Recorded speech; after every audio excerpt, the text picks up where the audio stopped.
Ayos. Wala nang punch, wala nang joke time. Basta mo pa nag-flip top ako, lahat good yung punchline.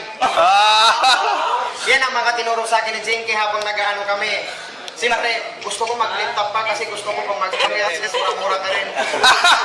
Mura-mura ka rin. Kasi minsan nahuli kami ni nanay, kung ano na mo.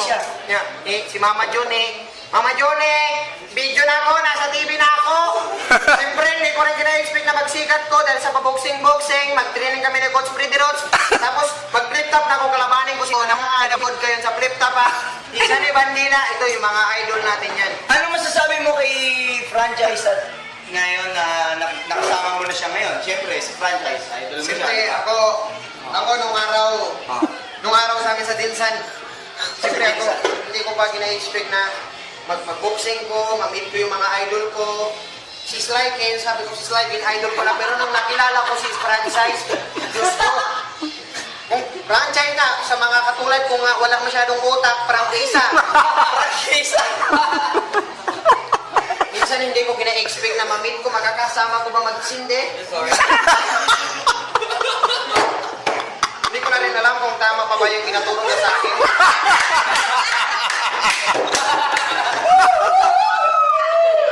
Kasi, siyempre, siya yung nagkakatanda eh. Pero, siya pa yung tuwang-tuwa pag gumagawa ako ng mali.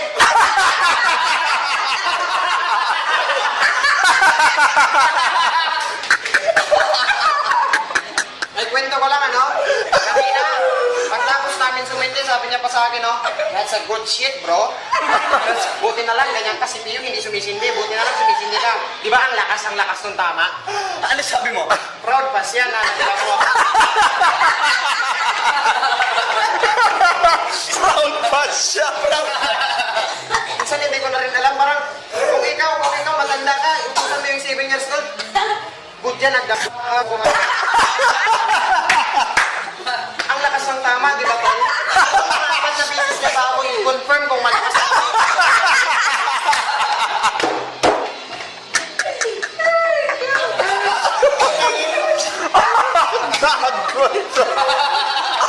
Parang kino-confirm niya pa.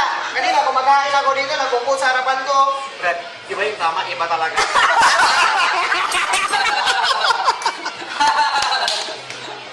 Magaling ka.